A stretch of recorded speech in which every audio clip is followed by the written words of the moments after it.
Hello, I'm Jay Nordlinger with the Human Parade, and hi, Rosie.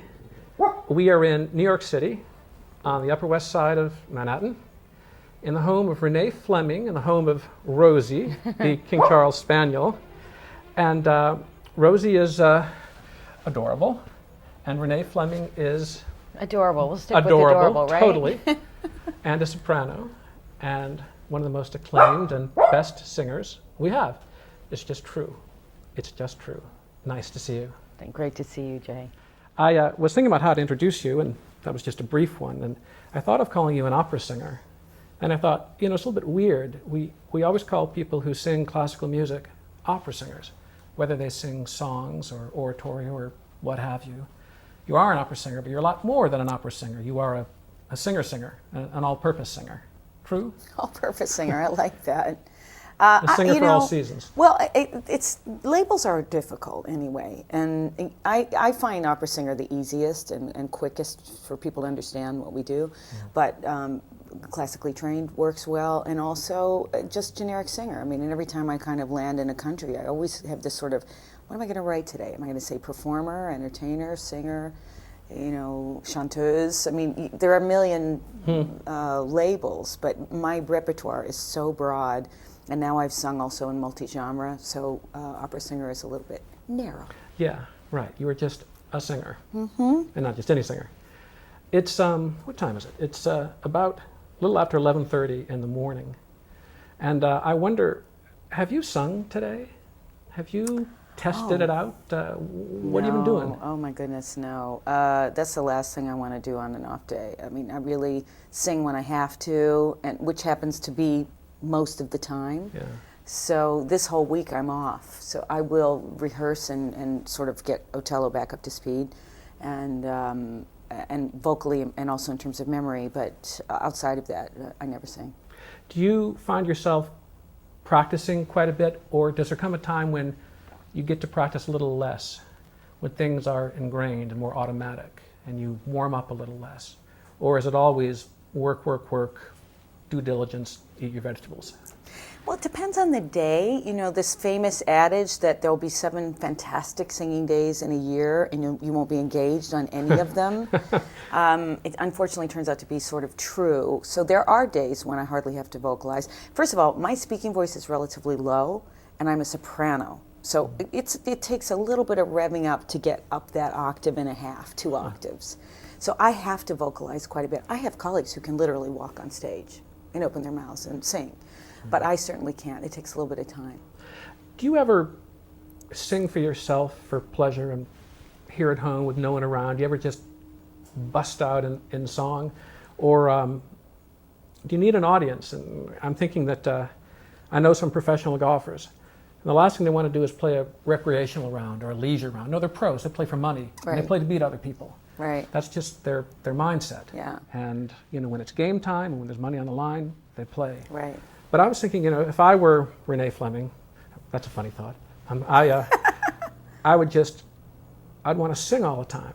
I would just get a kick out of it and say, wow, that's pretty good.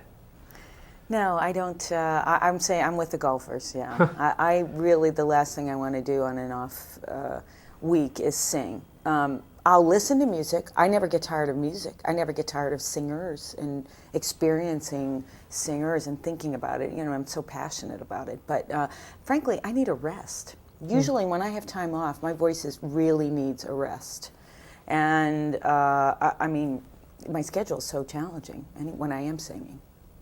Is a voice a matter of luck, kind of a biological lottery?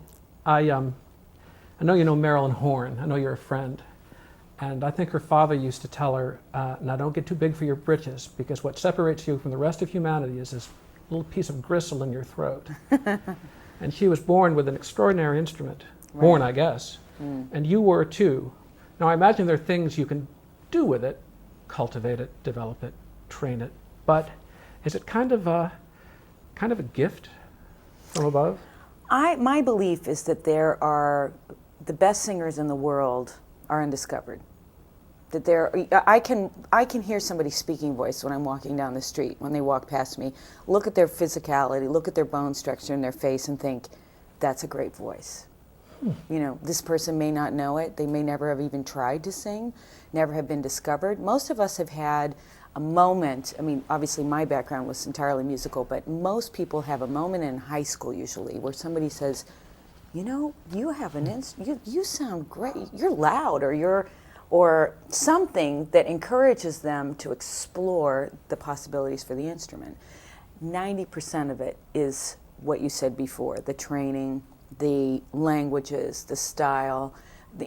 There is no opera singer, classically trained singer, who goes from that discovery, that aha moment of having a voice to the stage, and without a tremendous amount of effort and work and knowledge. Are you, this is a slightly indiscreet question, but are you glad you're a soprano and not a mezzo or a contralto? Are you happy with the repertoire you have and the roles you have? Is it kind of it is good to be king, people say. It's good to be a soprano, isn't it? Absolutely. I love being a soprano, and I love being a lyric soprano because I have the broadest scope of what I can do. I can go a little heavier, I can go lighter. My repertoire is huge. I've sung 51 roles.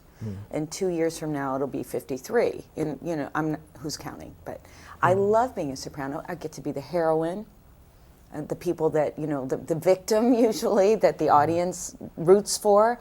The mezzo-soprano is very often the villain. And certainly, you know, they used to say they're playing witches very often, and mothers, and sometimes boys, and that can be challenging too because you can't do that forever. So I'm very happy where I am, thank you. You remind me of something funny about roles, women who are victims, tragic roles. Beverly Sills used to say something funny. Her husband didn't especially like opera, she said. He liked symphonic music. And often he'd leave after the first or second act. So he thought that operas had a happy ending. The soprano usually gets it in the last act. Yes, yeah, that's true. In fact, one of my favorite phrases now when I give a concert is, you know, if I'm singing Rusalka, I'll say, this is the Little Mermaid, but because it's opera, everybody dies. Oh, right.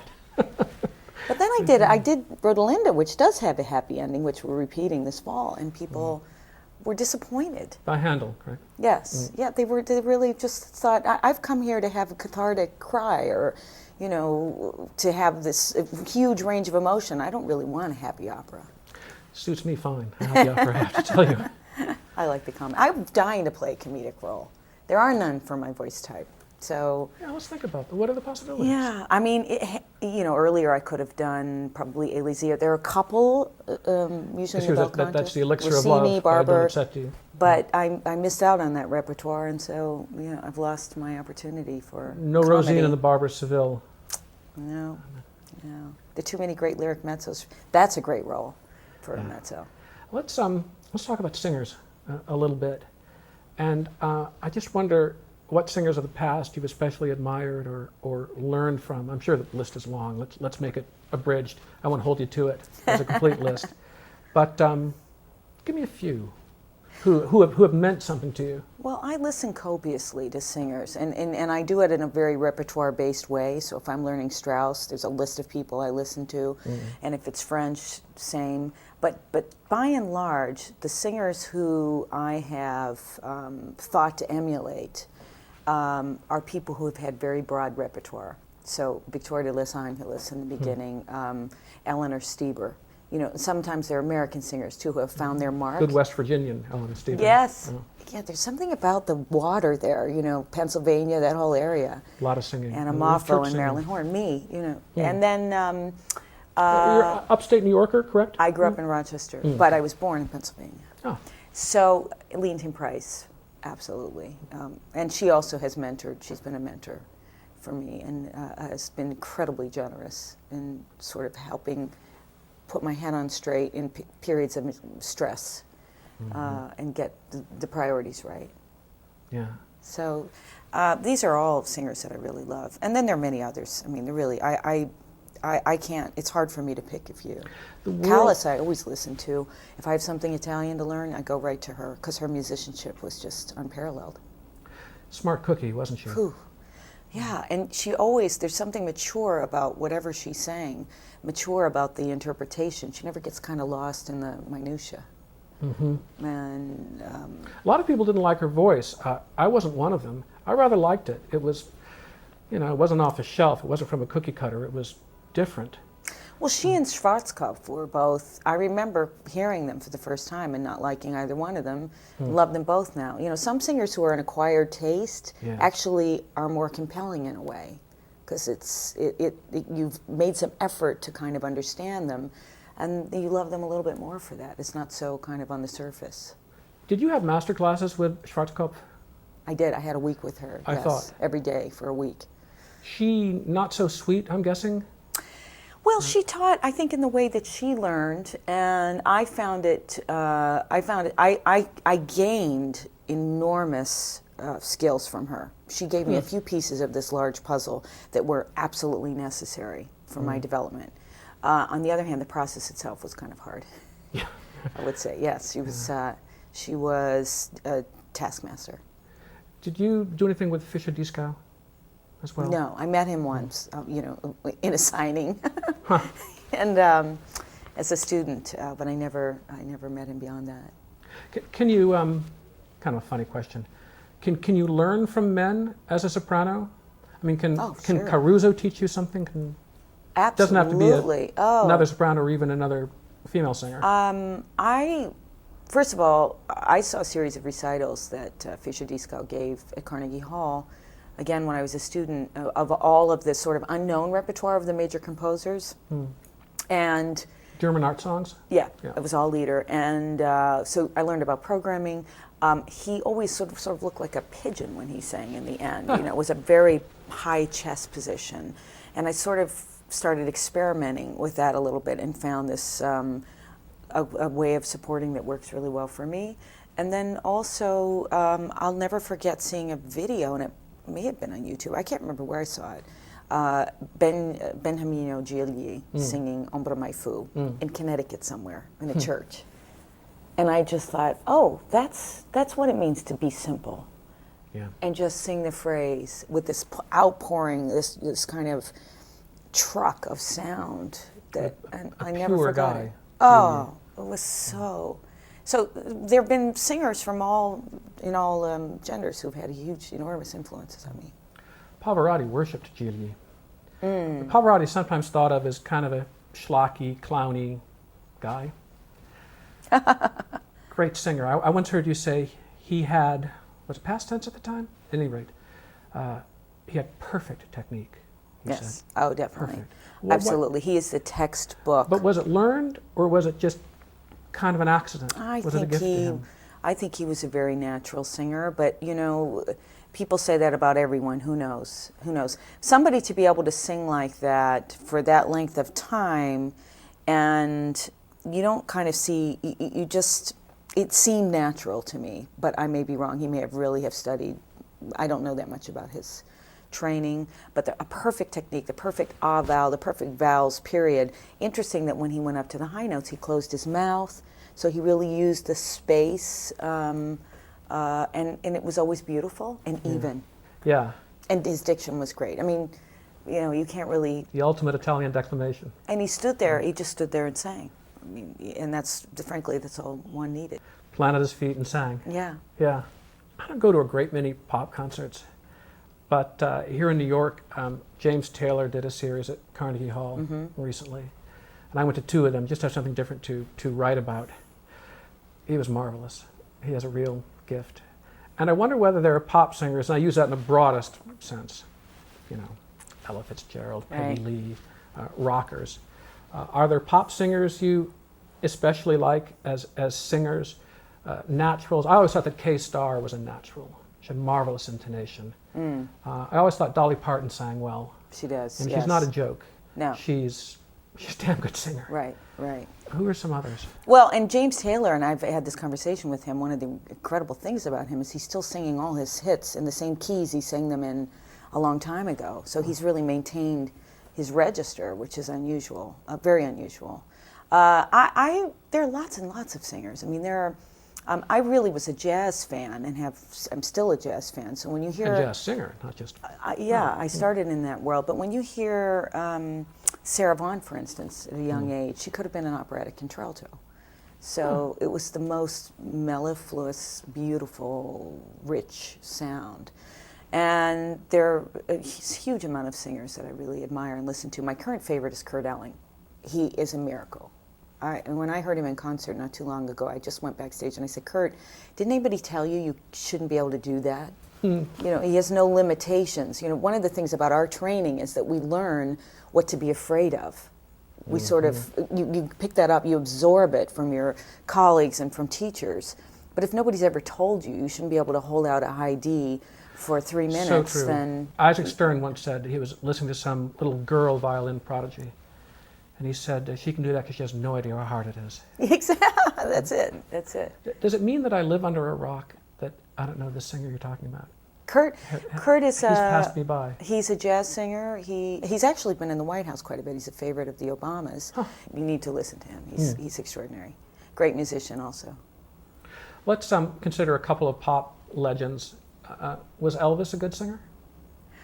I don't know. I never really listened very much to Elvis. I liked his movies when I was little. I loved his movies. Ton of charisma. Yeah, I think he was a package. He was a performer. I've never quite been on the Sinatra bandwagon myself, but everyone I know is. I didn't care for the sound. You know, I loved Tony Bennett and Perry Como and the sort of more beautiful sound. But with maturity and with sort of developing artistically, now when I hear Sinatra, I get the phrasing. I get that now. I know, or at least I think I know, that you're a particular admirer of Joni Mitchell. Oh, I love Joni Mitchell. She was a touchstone for me when I started in high school, and I still listen to her. What's good about her? What does she have? I don't know. It's personal. I just felt that she was singing my story, that she spoke to me, and the combination of sort of prose and when she was young. Here's the thing: when she was young, she had a very high voice, really high soprano, and now it's a bass practically. I don't even know if she sings anymore. So, and I wasn't that interested in her story. I've never been a person who follows people. I just like to listen to what they create. But I like the music. I like the songs. I was sitting with my 15-year-old doing homework last week, keeping her company, and she was playing Blue, Joni Mitchell, and I thought, this has got to be unbidden. Yes. So the two of us are sitting there singing to this recording, and I thought, in our generation, we didn't listen to what our parents listened to. So, and I don't think she was particularly. She was sort of trying to say, "Mom, I like this too," but it's nice. My children have incredibly eclectic tastes in music. They've heard a lot, I'm sure. Yes, exposure. I once interviewed someone I'm sure you know, Ferruccio Furlanetto, the Italian bass. I asked what he listened to at home. And he said he especially liked, I was really unprepared for this, he especially liked Paul Simon. Really? Yeah. And I said, well, tell me about that. I mean, great artist. Quite an answer. I'm just surprised coming from Ferruccio. And he said he sings from the heart. He said the key to singing is from the heart. And you can always tell sincerity and insincerity. Mm-hmm. And I thought about this. I was in a setting not long ago, and there were some sort of semi-professional singers. Yeah. And someone asked me afterward, well, how were they? And the right answer is, well, how were they to you? You know how they were. But they were, let's say, unpolished. But they were so sincere, they were so well-meaning, and they liked what they were doing. And that means so much, doesn't it? Yes. Well, and there's this sort of, constant push and pull between virtuosity and, sort of expression. And it's that expression that with simplicity that's coming from your heart that can very often trump virtuosity. Yeah. And it's always, in our world, because what we do is by nature virtuosic. I mean, it's just, it comes with the territory. We're unamplified, it's highly athletic, from here to here. And it's extreme singing. So, but if you don't have that sense of getting to the heart of what it is you're saying and communicating with the audience, then it really doesn't matter. I have one that's a little bit sociological for you. I don't really have the answer. But I sometimes hear, and I do have this impression, nothing scientific, that there's less singing in America, less community singing, less civic theater, maybe fewer church choirs, and that there's simply less singing going on. Is that your impression? There's no question that the environment that I grew up in, which was choral heavy, both in, my father was a choral conductor and always in various churches when I was growing up. There were fantastic music departments in my school district, and I sang in not only one choir but several choirs all through high school. I had a tremendous training in public school. So I do believe that the fabric of that has changed. I had aunts and uncles who sang in various also groups, where a cappella groups, for instance, barbershop quartets and all of that. So I do think that that has changed. There's a lot of other kind of singing though. I mean, my daughter and I watch American Idol almost religiously now.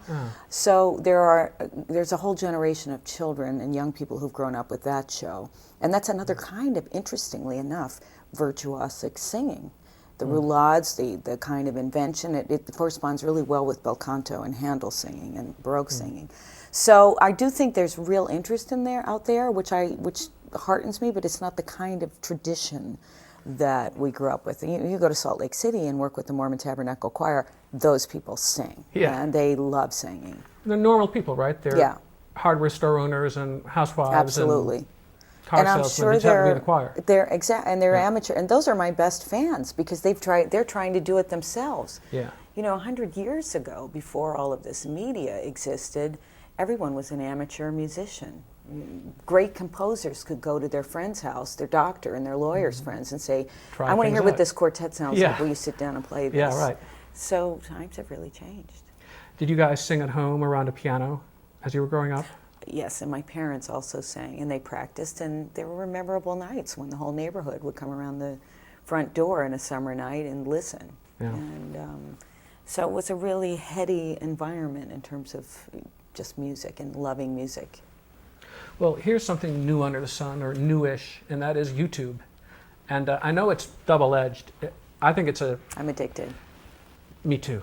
It's a bonanza for the consumer. It's a for bonanza, us. and but I heard you say once that it's a little bit tricky because you sing somewhere, not me, you sing somewhere, and it may wind up on YouTube. And there's a little less, I think I remember you were saying, there's a little less going out somewhere and trying out something, trying out some new music and getting it right and then singing it elsewhere. Right. It might show up on YouTube.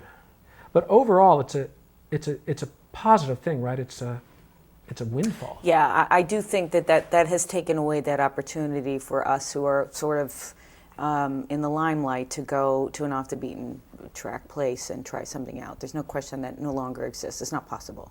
However, it is a bonanza, as you said, for just discovery. And you can sit there for hours just following the trail of some obscure, wonderful performance. And all of the historic recordings now have been posted. And it can be quite fascinating. You can also see a tremendous amount of live performances. I have to say this, I do suspect that there's a surprisingly large percentage of operas which are cast around the world now off of YouTube, where people, you don't have the time to hear somebody sing or have them audition or have them travel, and it's very easy to just go click and say, oh, that's that, oh, okay, now I get that performance. Can you tell generally? You can tell a lot. You can tell a lot. You cannot tell the volume of a person's voice. You cannot tell the real live quality. Some people's voices come alive in an acoustic in a way that they never will on the microphone. Do YouTube and similar things mean that people are buying fewer records? I still call them records, whatever they are now. Is it bad for business in a way? Yes, it's terrible for the recording industry. It's had an enormous influence. I mean, I'm also an iTunes enthusiast, so it's quick, it's immediate. When I'm traveling around the world, I don't have to wait for a CD to arrive. And sometimes I do both. I'll buy a CD and also download the same tracks because I want also the booklet.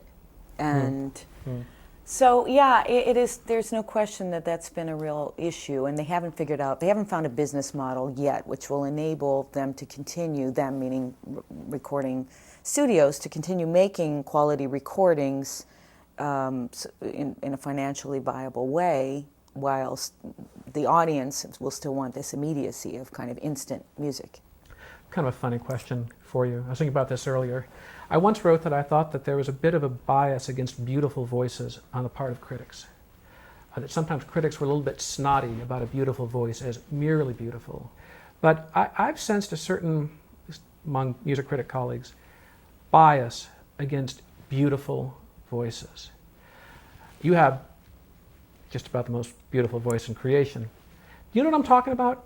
Or is that foreign to you? I do. I'm thinking about it as you're saying that. It's an interesting concept. I do think that there is, people are particularly hard on the reigning diva, or group of divi and sopranos. And the thing with me, and I've had this criticism a lot too, and the problem is, if you're singing in the passaggio and above, first of all, a soprano's ability to be... I'm so sorry. Tell us what a passaggio is. Okay, this passaggio, it means break. And, there are several breaks in the voice, but the one for the soprano that's particularly challenging is just at the top of the staff. So around E and F, E flat to F sharp, say.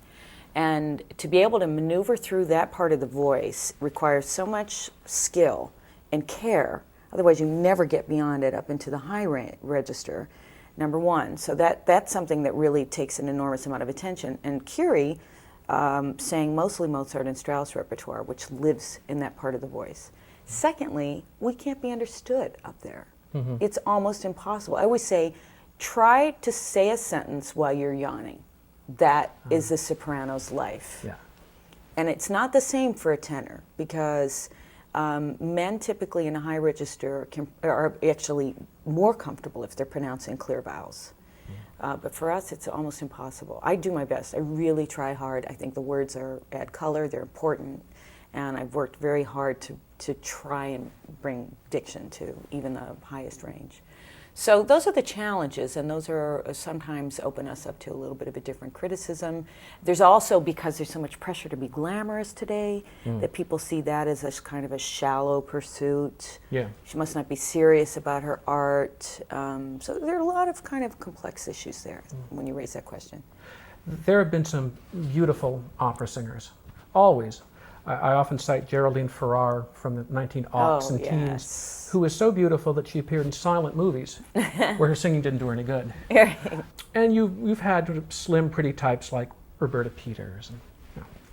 But there's an image of the opera singer as fat, especially the female opera singer. The opera ain't over till the fat lady sings. Right. You Warner Brother cartoons have a big mama, a big Teutonic mama with horns. Right. And there's this impression, and I've often argued, opera singers are no plumper than the population at large, no pun intended. Maybe they're less plump, but still people think, singers, they're girthy folk. I can ask you, because you're so glamorous, is it true? Are opera singers heftier than average people, or is it just an image? I think there's some truth to it in a couple of ways. One is we do not tend to be very small people. To have a voice that can project over an orchestra, a chorus, and into the back of a house that seats 4,000, they're mostly big people. I mean, wafy people don't quite cut it. There have been few exceptions, Yeah. and they're not always. The women aren't always tall. I mean, I was shocked when I met Birgit Nilsson. She was not a tall woman at all. But the men I just sang with in Capriccio, for instance, were all well above 6 feet. So this is becoming more and more the case. Do we need to be overweight to sing well? No, definitely not. When people, however, have been overweight and had tremendous careers and then lost weight quickly, it's changed their body. Maria Callas is the most famous example of that, for instance. So it's changed their technique and their body, and if they're at the top of kind of the pressured part of the career and without time to really adjust, that can create a lot of technical problems. And I've seen that happen a couple of times. On the other hand, singers do represent society at large, and I have seen a lot of young singers who are going to struggle with that because there's so much competition now that the opera world is saying, sorry people, we want you to look like our favorite movie stars and television stars, and act and roll around the floor and wear a negligee while you're doing it. So this is the pressure. Thank God I'm not just starting out, because that's what the young people are facing now. But I suppose all things being equal, the pretty gal would get the nod, but all things are seldom equal. That's right. I mean, Montserrat Caballé could sing, not a svelte woman, Right. Birgit Nilsson, and so on. There's got to be room for such people. Am I right? In a major voice, in a sort of world-class instrument, particularly in Verdi, Puccini, and Wagner, absolutely. That should trump everything else. I right? think. Well, for me, it does trump everything else. If somebody sings so beautifully that I'm touched, I really don't care what they look like at all. So I think for people to lose sight of the fact that this is a sung art form with a tradition that is sort of hyper human in a way. And if they try to reduce it literally to the acting in the theater, then a lot will be lost. Go to the theater. Mm-hmm. Go Right. to the theater. I mean, Yeah. opera is sung. Yeah, lyric theater, emphasis on lyric. Yes. Yeah. Try this on for size. I have a soprano friend who sings in oratorios and so on, and she'll show up for the first rehearsal, and she's never met the other singers. Mm-hmm. And there are 3 others, and obviously the other woman is the mezzo. And she profiles a little bit. She's almost invariably a fat fellow is the tenor, and a skinny little guy is the bass. And she said over her career she's just noticed this. Yeah. There's skinny little basses, aren't there, with big booming voices. That's a funny phenomenon. Yeah. I don't know. Yeah, I don't. I haven't ascribed body types to voices so much. No, I haven't seen that so consistently. I've more recently, seen a lot of quite tall basses. Oh. It really has something to do with your actual larynx and how it's shaped. And I don't know enough about that. It's interesting. Since I learned how to sing, there's now a whole physiological understanding of singing that didn't exist when I started out. So it's been fascinating for me to learn that from my sister, who's just completing her doctorate in vocal pedagogy. So I'm sure that somebody who's knowledgeable could sit there and tell you exactly why. Why is a bass a bass? What's different about his larynx? But that they're thin or not, I haven't really picked up on that. Let's talk about Mozart and Mozart singing. You're a famous Mozartian. I was. You are. And I thought of something the pianist Arthur Rubinstein said. This is about Mozart for the piano, that it's too easy for children and too hard for adults. Mozart requires purity, common sense, a rarefied sense. Is there something special about singing Mozart? And I wonder why, in my opinion, you may disagree, so few people do it really well. Well, for me, Mozart was the greatest taskmaster, and I'm so fortunate that I began my career singing 10 years of Mozart, because I also credit Mozart as one of my most demanding voice teachers, because the music requires a degree of perfection, clarity, purity, perfect style, perfect language. It's exposed because the orchestra is not drowning you out half the time, which can be sometimes a good thing. And then the characters are also so richly drawn. But I found it, when I stopped singing Mozart 10 years ago, it was with a tremendous sense of relief. It was so hard. And partly because the repertoire that I sang was uncomfortable, sat in a very uncomfortable place. A lot of the repertoire that we find challenging today was not written that way, because in the day in which it was written, orchestras weren't as brilliant, pitch was considerably lower. So something that just sits a little bit too high would have been fine then. And I also really believe that people didn't sing the same way then they do now. We now are filling huge halls, singing in a much more athletic, big, large-voiced, chest kind of production. And I believe that people in even 100 years ago sang with more head voice, much lighter. What's head voice, Renee?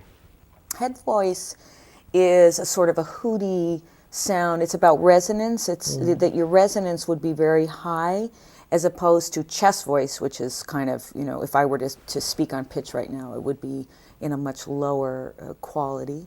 And when we talk about resonance, we really talk about placement and where it is literally in your body.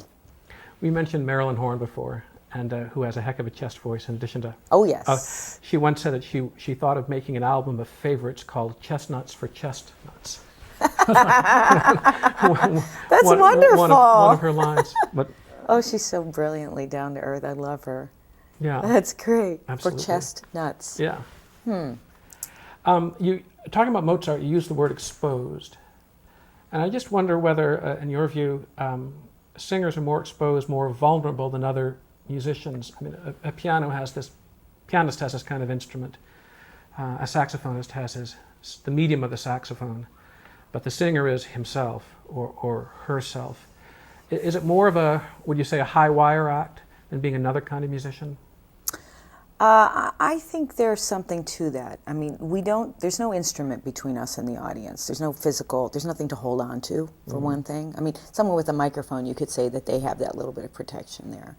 But we're on stage singing acoustically with nothing but our bodies and hearts to guide us. And we're also looking at the audience, whereas many instrumentalists are involved. I never thought of that, actually. Yeah. Conductors never see the audience. No. So I can take in, I know who's sleeping, I know who's looking at their watch. I know be annoying. who's, well, it's distracting sometimes, you know. So it does make it a little bit harder. And the tendency, interestingly enough, physically when you're singing and when you're learning, is to close off, is to somehow with your body protect yourself.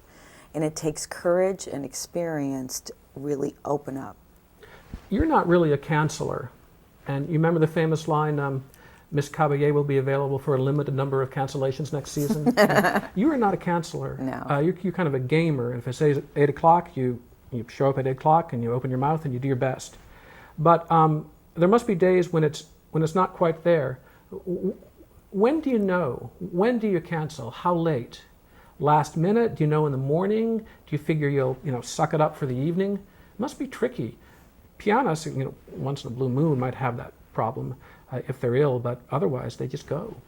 They and blow their nose between pieces if they want to. Right. It's funny. One of my one respected impresario said to me not long ago, "Do you want to know what your reputation is in the business?" And I said, "I'm not sure, but go ahead, tell me." And he said, "Well, your reputation is that you're impossible to get, but once you have committed to something, you are there." I said, that's not so bad, really. You know, I'm not impossible to get because I'm being rare. It's because I have no reduced territory. I sing all over the world, and I'm a parent. It's just, I can't be everywhere. But the cancellation issue is an interesting one. First of all, if you make it in this business, you're well. By and large, you know how to keep yourself healthy. Or you just simply... you just can't sustain. People will only put up with so many cancellations, unless you're really, really special. Teresa Stratus comes to mind. Just about the She could get away with it, yeah.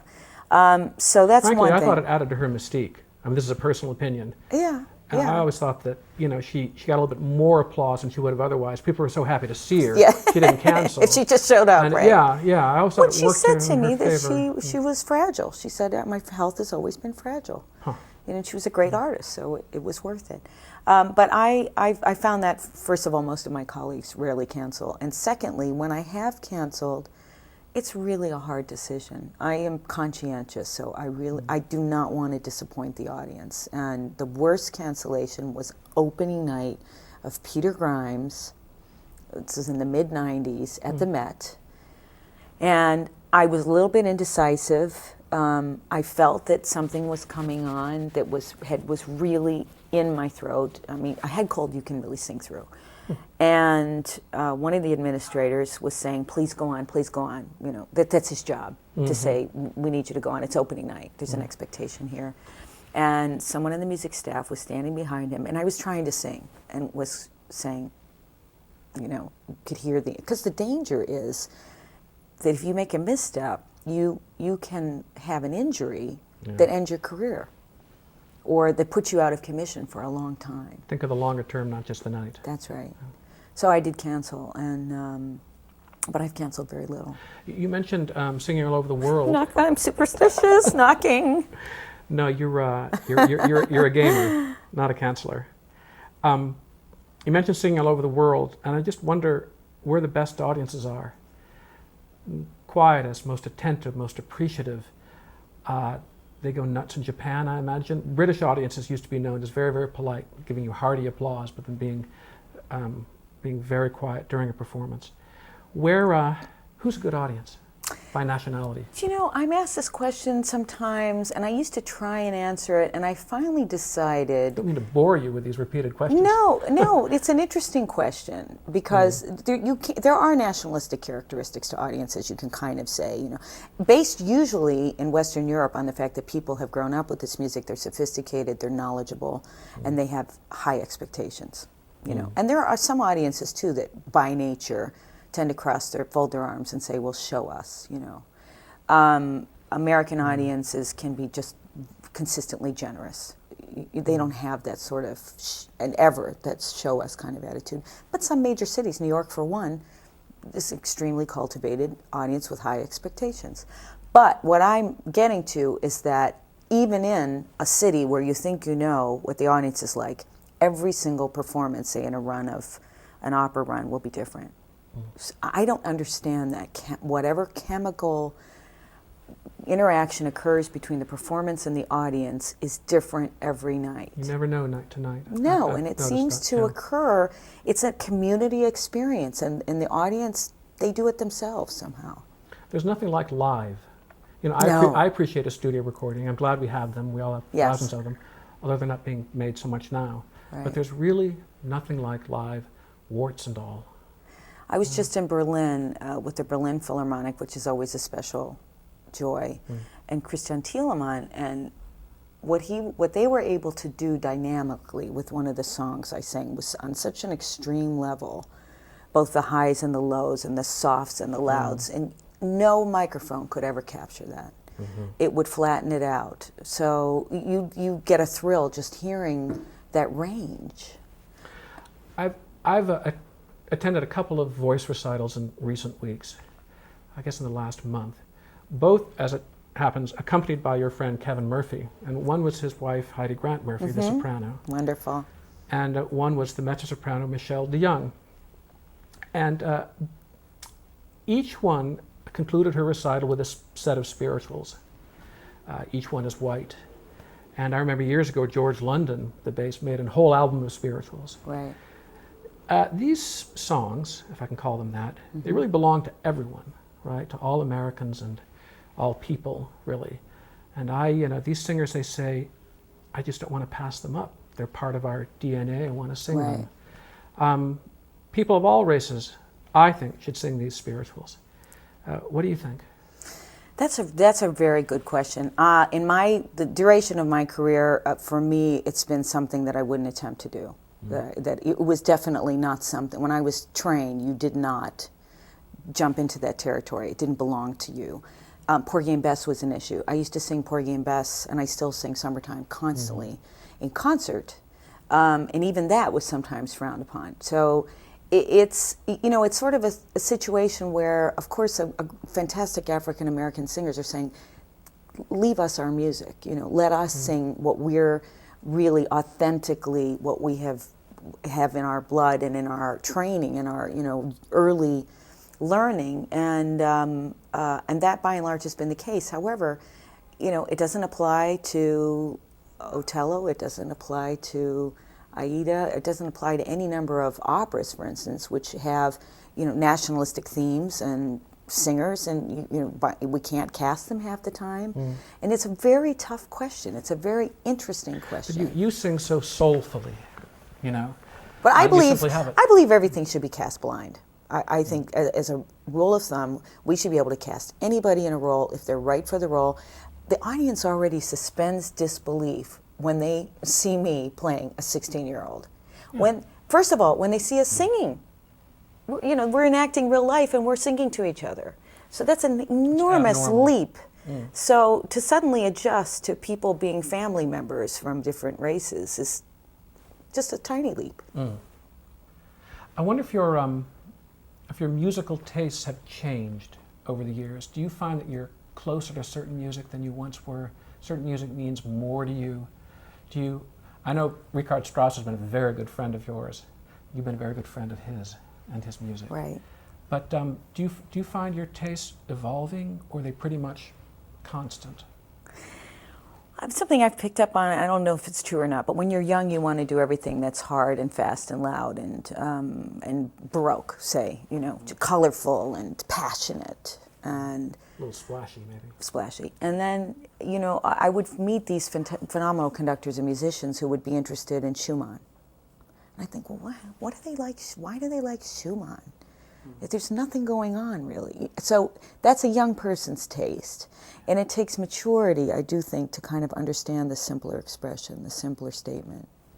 There's certain pianists and other musicians who begin their day by going to the piano and playing something from the Well-Tempered Clavier of Bach. Right. It's almost a time of communion. It's a spiritual moment. Do you have that with music, if only in your head, even if you don't sing? Is there some music that is works as a kind of prayer or meditation? No. Or does it depend on what you've been doing lately? It's what I've been doing lately. Mm-hmm. Yeah, I'm always preparing new things. What interests me is that if I'm singing an opera, when I go home, the music that I wake up to and the music that I can't get out of my head that plays in a loop is never mine. It's never what I sing. It's always what my colleagues sing. Huh. So I don't understand. I mean, it's because I've been listening to them, I suppose, but interesting. In every generation, there are people who say that classical music is dying. We won't have it anymore. This is it, the end of the line. In fact, Charles Rosen, the pianist and scholar, once quipped that the death of classical music is its oldest tradition. I talk to gloom and doomers, and they make a certain case. They're not just, Cassandras. Right. And I talk to people who say, nonsense, music will be just fine. Lauren Mazel, the conductor, told me, think about China. Think about that market. They're mad for music. Are you feeling gloomy about the classical art, or do you think it's healthy and robust and audiences are there? Well, this is an issue that is taking a tremendous amount of my attention now because I'm the new creative consultant for Lyric Opera of Chicago. And what interests me about Lyric Opera in Chicago is this whole issue of outreach and where is the next audience and education and marketing and how do we get people back into the house now, as we earlier said, that this tradition of singing is not so much, we can't take that for granted anymore. How do we get them interested? And there's no question, first of all, classical music is never going to disappear. That's not going to happen. What is classical music, though? 100 years after Mahler was in Vienna, exactly 100 years, we're still playing the same tunes.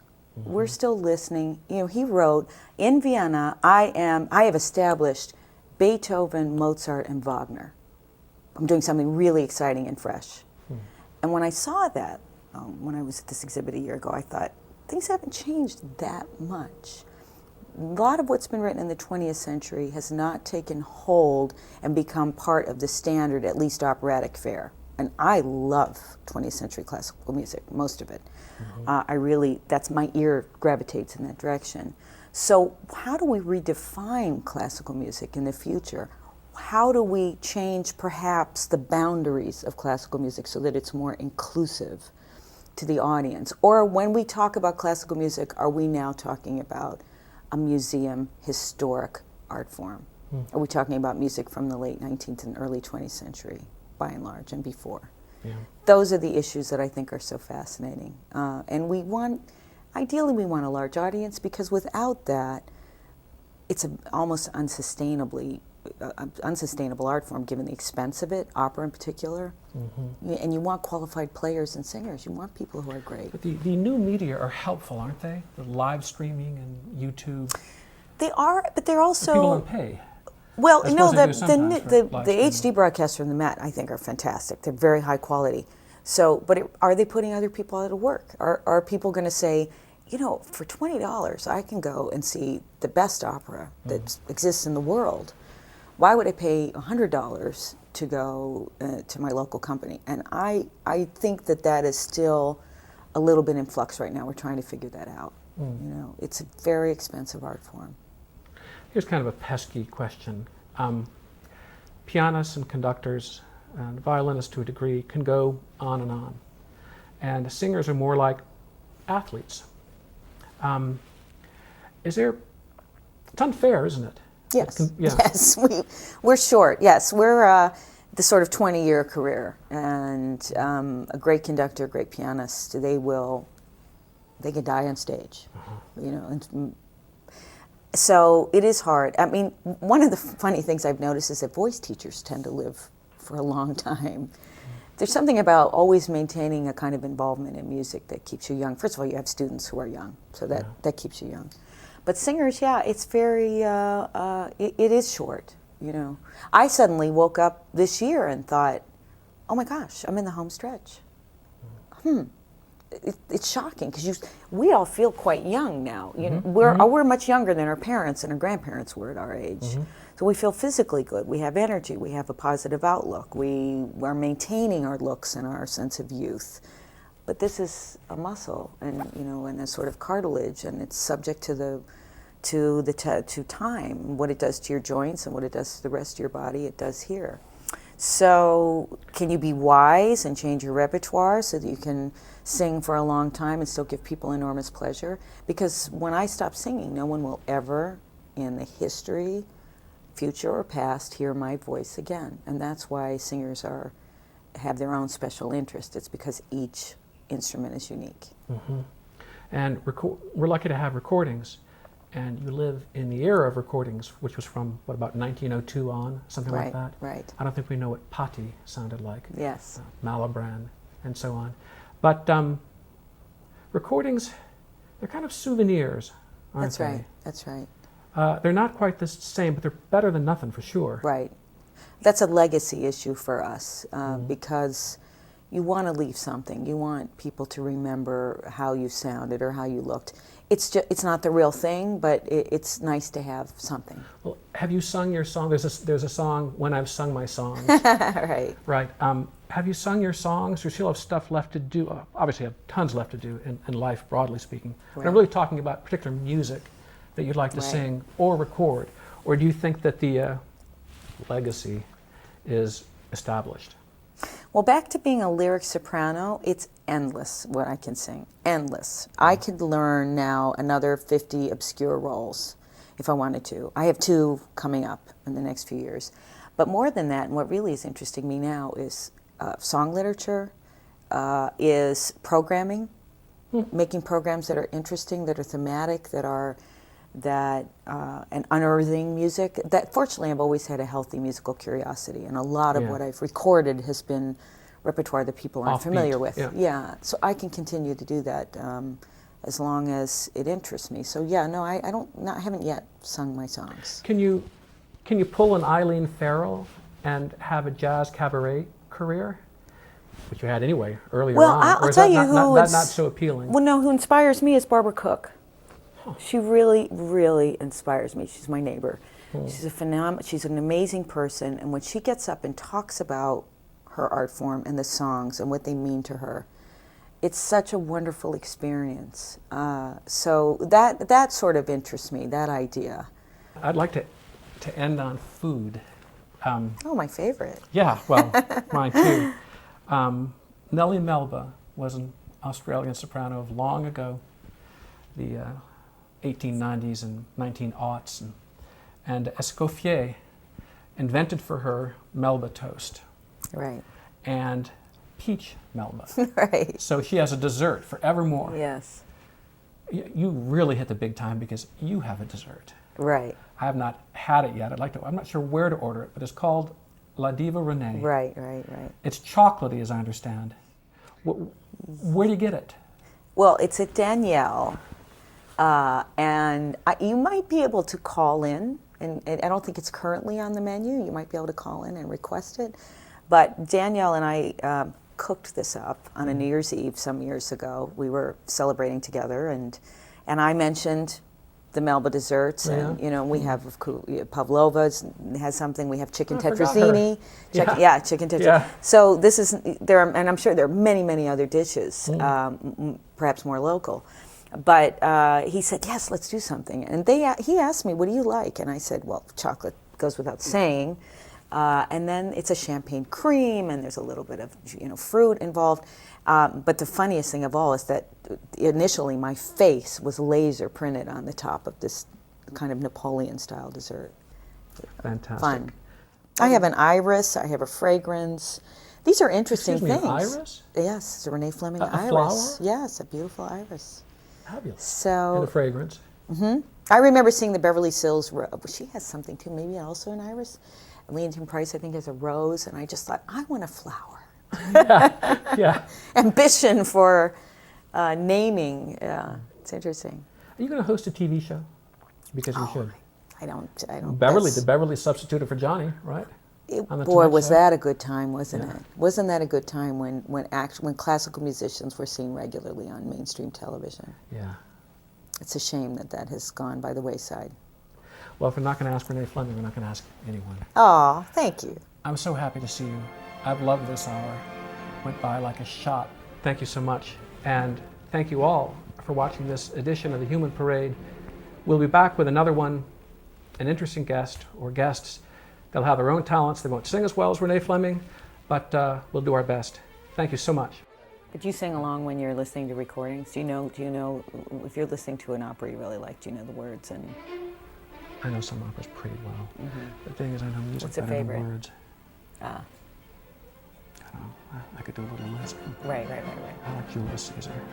Yes. Oh, It's like, I call it The 5-hour one version? One continual highlights reel.